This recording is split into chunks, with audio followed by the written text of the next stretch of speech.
Pemirsa, masih bersama saya Syifa Aulia dalam Berita Kaltim hari ini. Kembali kami sampaikan 3 berita utama Kaltim hari ini.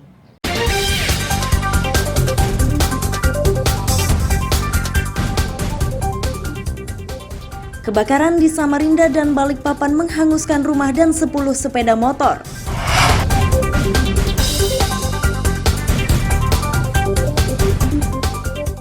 Bermodalkan ATM curian, seorang pria di Samarinda menguras isi ATM hingga 40 juta rupiah.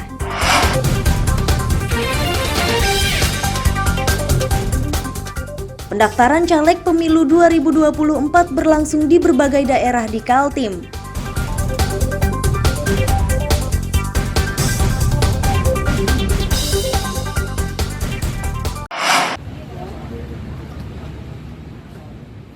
Sekretariat Komisi Pemilihan Umum Kabupaten Berau, Jalan Haji Isa 1 Tanjung Redep secara bergantian dikunjungi pengurus partai politik peserta pemilu 2024. Hingga Kamis siang sudah 4 parpol yang menyampaikan berkas calon legislatifnya.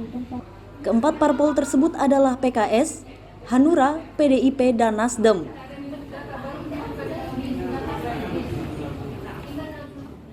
Ketua KPU Berau Budi Haryanto menyatakan berkas caleg dari keempat parpol tersebut sudah lengkap. Saat ini KPU masih menunggu 14 parpol lain yang belum menyerahkan berkas pendaftaran calegnya. 2024 sebagaimana terlampir, selanjutnya akan dilakukan verifikasi administrasi. Masih terkait dengan waktu yang semakin mepet, dari sekarang ada 4 hari lagi. Sementara yang sudah mengajukan ini baru 4 parpol, jadi masih ada 14 parpol lagi kan 4 hari. Kita hanya berharap parpol tidak hadir bersama di hari terakhir dan segera mereka bisa mengajukan di hari terakhir. Nah, kalau untuk catatan parpol hari ini Pak yang mendaftar, apakah ada catatan khusus Pak? Catatan khusus tidak sih, hanya terkait dengan tempat sudah disampaikan, kemudian tidak memungkinkan kita terlalu banyak, jadi parpol yang akan mendaftar agar tidak terlalu membawa masa terlalu banyak. Siap. Untuk dari PDI sama Nasdem sendiri semuanya 30 Pak ya? Memenuhi syarat 100% ya Pak ya? Dari parpol baik PDI maupun Nasdem semua perwakilan di calon di tiap dapil 100%. Kemudian perwakilan perempuan juga memenuhi 30%. Kami hanya bisa menampung. Sesuai jadwal, pendaftaran caleg dari masing-masing parpol ini dimulai 1 Mei dan berakhir 14 Mei 2023. Parpol yang terlambat mendaftar maka berkasnya tidak akan diterima. Amir Hamzah dan Miko Gusti melaporkan dari Kabupaten Berau.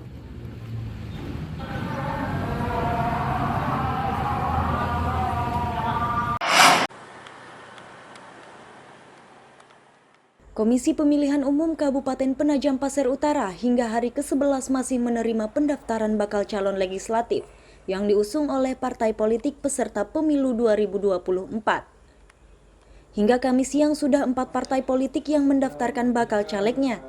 Keempat parpol tersebut adalah PKS, Perindo, PDI Perjuangan, dan Nasdem.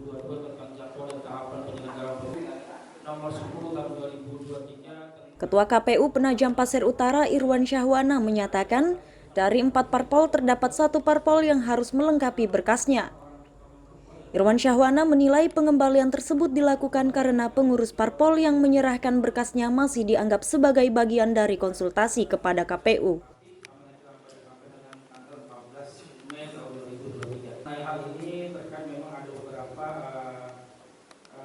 Jadi memang dari semenjak kita buka pendaftaran ya, pengajuan pendaftaran bakal calon anggota DPRD Kabupaten PPU dari tanggal 1 sampai dengan tanggal 14, memang hari ini baru 4 partai politik ya. Jadi memang ada 4 partai politik yang sudah ke sini. Namun dari 4 partai politik tadi ada 1 partai yang kami kembalikan berkasnya, kami anggap masih konsultasi saja. Kenapa? Karena belum submit di Silon. Seperti itu. Jadi memang kami tidak bisa print berita acaranya, otomatis tadi kami anggap aja hanya konsultasi ke helpdesk Silon saja. KPU Penajam Pasir Utara meminta pengurus parpol segera menyerahkan berkasnya sebelum pendaftaran ini berakhir 14 Mei 2023. Amir Hamzah dan tim liputan melaporkan dari Penajam Pasir Utara.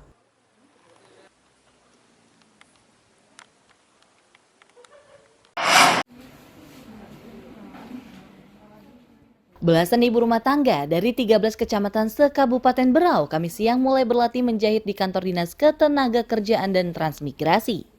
Agar mutu latihan ini berkualitas, Disnaker Trans mendatangkan tenaga ahli lokal. Koordinator bidang pelatihan Disnaker Trans Berau, Suwardi, tidak menduga jika peminat pelatihan ini cukup tinggi. Untuk menentukan peserta yang bisa mengikuti pelatihan, mereka terpaksa harus melakukan seleksi.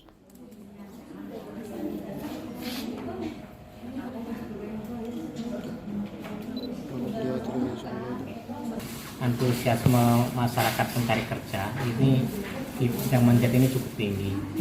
Jadi ini kegiatan ini dilakukan dalam rangka memberikan pelatihan kepada pencari kerja biar dia mempunyai skill sehingga bisa bersaing dalam dunia usaha. Oke, ini yang melakukan pelatihan hari ini apakah dipilih dari Disnaker Trans sendiri atau mereka yang mendaftarkan diri, Pak? Ini biasanya kami memakai sistem testing ya. Testing. Jadi ada waktu pendaftarannya. Nah, dari sekian 100 orang yang mendaftar nanti kita seleksi tertulis. Kemudian dari beberapa yang lulus dari seleksi tertulis kami berikan lagi seleksi wawancara.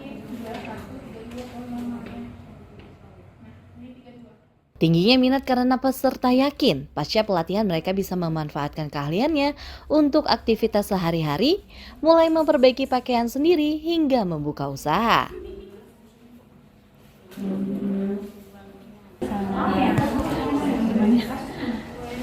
Senang sekali dengan adanya pelatihan ini. Saya memang sudah ada dasar sedikit, tapi untuk mengukur belum bisa, mengoperasikan mesin sudah bisa.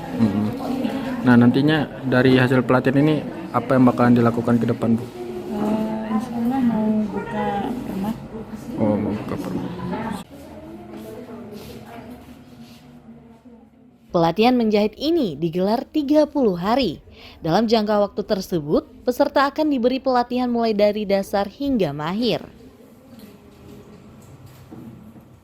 Amir Hamzah dan Miko Gusti melaporkan dari Kabupaten Berau.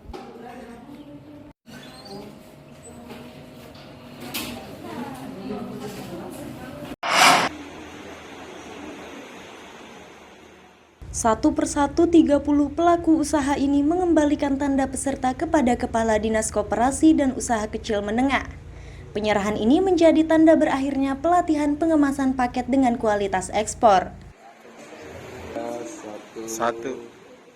Kepala Dinas Koperasi dan UKM Kutai Timur Darsafani menyatakan pelatihan ini dinilai penting mengingat metode perdagangan kini banyak dilakukan secara daring.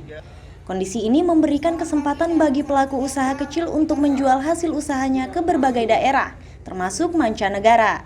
Agar kemasannya terlihat menarik, para pelaku usaha perlu diberi bimbingan.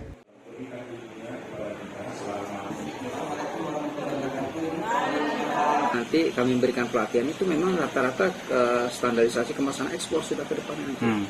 Jadi tidak usah repot lagi. Mereka bisa mengolah sendiri, sudah membuat sendiri.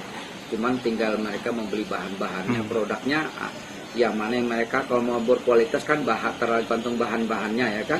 Ada bahan nomor 1, nomor 2, nomor 3 yang dikatakan bahan kualitas yang ekspor, yang KW, yang sebagainya itu kan ada semua. Tinggal mereka pilih nanti ke depan. Tujuan lain dari pelatihan tersebut adalah agar produk asli Kutai Timur dikenal secara luas sekaligus untuk meningkatkan ekonomi warga. Amir Hamzah dan tim liputan melaporkan dari Kutai Timur.